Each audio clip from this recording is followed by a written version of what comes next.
Assalamu alaikum. This is class new 9th unit is 7. Our topic is mechanism of photosynthesis and today is 22 March 2021. This is class new 9th and our topic is mechanism of photosynthesis. photosynthesis का mechanism जो है वो क्या है। Previous lecture में हमने पढ़ा था कि कार्बन डाइऑक्साइड और वाटर जो है वो सनलाइट और क्लोरोफिल की प्रेजेंस में मिलकर ग्लूकोज बनाते हैं और oxygen as a by product release होती है।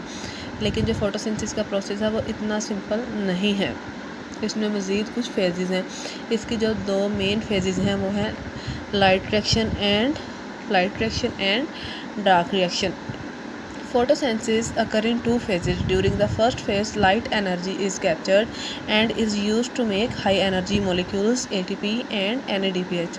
पहले फेज़ के अंदर जो लाइट एनर्जी है वो ट्रैप होती है, लाइट एनर्जी डायरेक्टली यूज़ होती है और हाई एनर्जी मोलिक्यूल्स ATP और NADPH की प्रोडक्शन होती है।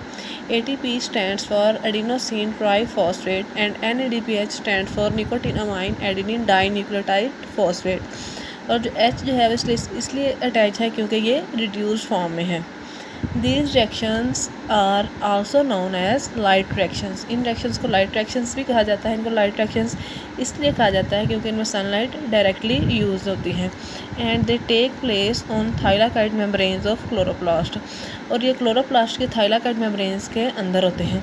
जो थाइलाकाइड मेम्ब्रेन्स हैं ये क्लोरोप्लास्ट के अंदर टिपिकल फोल्डेड स्ट्रक्चर हैं जहाँ पे ये रिएक्शन होता है। During second phase carbon dioxide is reduce to make glucose. Second phase में कार्बन डाइऑक्साइड की ग्लूकोज में रिडक्शन हो जाती है। In this phase energy from high energy molecule is utilized. इस फेज में जो हाई एनर्जी मॉलिक्यूल्स हैं फर्स्ट फेज़ के ATP एंड NADPH उनके एनर्जी को यूज़ किया जाता है। These reactions do not use light directly. चूँकि इनमें लाइट डायरेक्टली यूज़ नहीं होती तो इसलिए इनको डार्क रिएक्शंस कहा जाता है।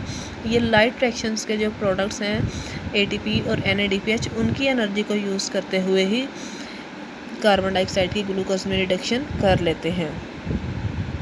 डार्क रिएक्शन का मतलब ये हरगिज़ नहीं है कि इनमें जो लाइट है वो बिल्कुल यूज़ नहीं होती, बल्कि इसका मतलब ये है कि ये लाइट की मौजूदगी और गैर मौजूदगी दोनों में हो सकते हैं। बस इसका मतलब ये है कि इसमें लाइट डायरेक्टली यूज़ नहीं होती है, लेकिन लाइट की एनर्जी इनडायरेक्टली जो है वो यूज़ होती है इसमें।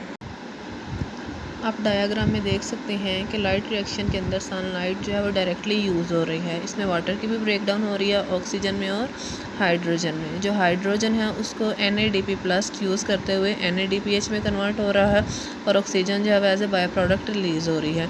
ATP और NADPH जो है वो लाइट रिएक्शन के प्रोडक्ट्स हैं जिनको जो है वो डार्क रिएक्शन यूज़ कर रहा है और कार्बन डाइऑक्साइड की ग्लूकोज के अंदर या शुगर के अंदर रिडक्शन कर रहा है। इसमें ADP और NADP+ जो है वो ऑक्सीडाइज्ड फॉर्म में रिलीज़ हो रहे हैं। जो ADP और NADP+ है ये ऑक्सीडाइज्ड फॉर्म और लो एनर्जी फॉर्म है। ये इतनी ज़्यादा एनर्जी वाली फॉर्म नहीं है, लेकिन ATP और NADPH जो है ये एक हाई एनर्जी फॉर्म है जो कि लाइट रिएक्शन से प्रोड्यूस होते हैं। तो इसमें जो है वो हम देख सकते हैं कि जो लाइट एनर्जी है वो डायरेक्ट यूज़ हो रही है लाइट रिएक्शंस में, लेकिन डार्क रिएक्शन में लाइट जो है वो डायरेक्टली यूज़ नहीं हो रही, लेकिन लाइट रिएक्शन के जो प्रोडक्ट्स हैं वो यूज़ हो रहे हैं।